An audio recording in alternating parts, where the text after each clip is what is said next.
सूर्य देवाय नमः। भक्तों, आज हम आपको रविवार के पावन दिन रविवार की व्रत कथा श्रवण करवाएंगे। सभी मनोकामनाएं पूर्ण करने वाला और जीवन में सुख समृद्धि, धन संपत्ति और शत्रुओं से सुरक्षा हेतु सर्वश्रेष्ठ व्रत रविवार की कथा इस प्रकार से है। प्राचीन काल में एक बुढ़िया रहती थी। वह नियमित रूप से रविवार का व्रत करती थी। रविवार के दिन सूर्योदय से पहले उठकर बुढ़िया स्नान आदि से निवृत्त होकर आंगन को गोबर से लीपकर स्वच्छ करती। उसके बाद सूर्य भगवान की पूजा करते हुए रविवार व्रत कथा सुनकर सूर्य भगवान को भोग लगाकर दिन में एक समय भोजन करती थी। सूर्य भगवान की अनुकंपा से बुढ़िया को किसी प्रकार की चिंता व कष्ट नहीं था। धीरे धीरे उसका घर धन धान्य से भर रहा था। उस बुढ़िया को सुखी होते देख उसकी पड़ोसन उससे बुरी तरह जलने लगी। बुढ़िया ने कोई गाय नहीं पाल रखी थी, अतः वह अपनी पड़ोसन के आंगन में बंधी गाय का गोबर लाती थी। पड़ोसन ने कुछ सोचकर अपनी गाय को घर के भीतर बांधना शुरू कर दिया। रविवार को गोबर न मिलने से बुढ़िया अपने आंगन को लीप नहीं पाई। आंगन न लीप पाने के कारण उस बुढ़िया ने सूर्य भगवान को भोग नहीं लगाया और उस दिन स्वयं भी भोजन नहीं किया।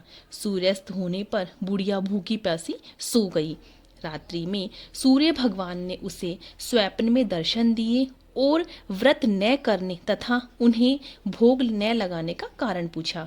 बुढ़िया माई ने बहुत ही करुण स्वर में पड़ोसन के द्वारा घर के अंदर गाय बांधने और गोबर न मिलने की बात कही। सूर्य भगवान ने अपनी अनन्य भक्ति करने वाली बुढ़िया की परेशानी का कारण जानकर उससे सब दुख दूर करते हुए कहा, हे माता, तुम प्रत्येक रविवार को मेरी पूजा और व्रत करती हो। मैं तुमसे अति प्रसन्न हूँ और तुम्हें ऐसी गाय प्रदान करता हूँ जो तुम्हारे घर आंगन को धन धान्य से भर देगी। तुम्हारी सभी मनोकामनाएं पूरी होंगी। रविवार का व्रत करने वालों कि मैं सभी इच्छाएं पूरी करता हूँ। मेरा व्रत करने व कथा सुनने से बांझ स्त्रियों को पुत्र की प्राप्ति होती है। स्वप्न में उस बुढ़िया को ऐसा वरदान देकर सूर्य भगवान अंतर्ध्यान हो गए। प्रातःकाल सूर्योदय से पूर्व उस बुढ़िया की आंखें खुली तो वह अपने घर के आंगन में सुंदर गाय और बछड़े को देखकर हैरान हो गई। गाय को आंगन में बांधकर उसने जल्दी से उसे चारा लाकर खिलाया। पड़ोसन ने उस बुढ़िया के आंगन में बंधी सुंदर गाय और बछड़े को देखा तो वह उससे और अधिक जलने लगी। तभी गाय ने सोने का गोबर किया। गोबर को देखकर पड़ोसन की आंखें फटी रह गई। पड़ोसन ने उस बुढ़िया को आसपास न पाकर तुरंत उस गोबर को उठाया और अपने घर ले गई तथा अपनी गाय का गोबर वहां रख आई। सोने के गोबर से पड़ोसन कुछ ही दिनों में धनवान हो गई। गाय प्रतिदिन सूर्योदय से पूर्व सोने का गोबर किया करती थी और बुढ़िया के उठने से पहले पड़ोसन उस गोबर को उठाकर ले जाती थी। बहुत दिनों तक बुढ़िया को सोने के गोबर के बारे में कुछ पता ही नहीं चला। बुढ़िया पहले की तरह हर रविवार को सूर्य देव के व्रत करती रही और कथा सुनती रही। लेकिन सूर्य भगवान को जब पड़ोसन की लालचीपन का पता चला तो उन्होंने तेज आंधी चलाई। आंधी का प्रकोप देखकर बुढ़िया ने गाय को घर के अंदर बांध लिया। सुबह उठकर बुढ़िया ने सोने के गोबर को देखा। उसे बहुत आश्चर्य हुआ। उस दिन के बाद बुढ़िया गाय को घर के भीतर बांधने लगी। सोने के गोबर से बुढ़िया कुछ ही दिनों में बहुत धन पूर्ण हो गई। उस बुढ़िया के धनी होने से पड़ोसन बुरी तरह जल भुनकर राख हो गई और उसने अपने पति से समझा बुझाकर उस नगर के राजा के पास भेज दिया।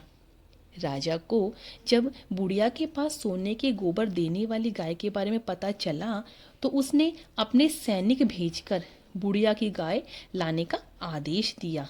सैनिक उस बुढ़िया के घर पहुंचे। उस समय बुढ़िया सूर्य भगवान को भोग लगाकर स्वयं भोजन कर रही थी।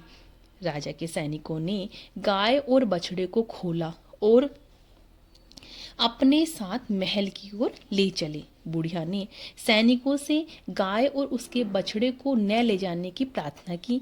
बहुत चिल्लाई, बहुत रोई, लेकिन राजा के सैनिक नहीं माने। गाय व बछड़े के चले जाने से बुढ़िया को बहुत दुख हुआ। उस दिन उसने कुछ नहीं खाया। वो सारी रात सूर्य भगवान से गाय व बछड़े को लौटाने के लिए प्रार्थना करती रही। सुंदर गाय को देखकर राजा बहुत प्रसन्न हुए। सुबह जब राजा ने सोने का गोबर देखा तो उसने आश्चर्य का ठिकाना न रहा। उधर सूर्य भगवान को भूखी प्यासी बुढ़िया को इस तरह प्रार्थना करते देख उस पर बहुत करुणा आई। उसी रात सूर्य भगवान ने राजा को स्वप्न में कहा, राजन, बुढ़िया की गाय व बछड़ा तुरंत लौटा दो, नहीं तो तुम पर विपत्ति का पहाड़ टूट पड़ेगा, तुम्हारा महल नष्ट हो जाएगा। सूर्य भगवान के स्वप्न से बुरी तरह भयभीत राजा ने प्रातः उठते ही गाय और बछड़ा बुढ़िया को लौटा दिया। राजा ने बहुत सा धन देकर बुढ़िया को अपनी गलती के लिए क्षमा मांगी। राजा ने पड़ोसन और उसके पति को उनकी इस दुष्टता के लिए दंड दिया।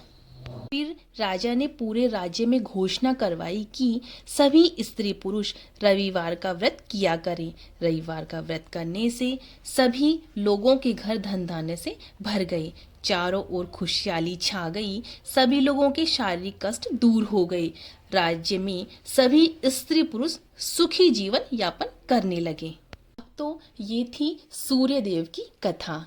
इस कथा को ज़्यादा से ज़्यादा भक्तों में शेयर करें और आपको अगर ये कथा अच्छी लगी हो तो इसे सब्सक्राइब करें। ओम सूर्य देवाय नमः।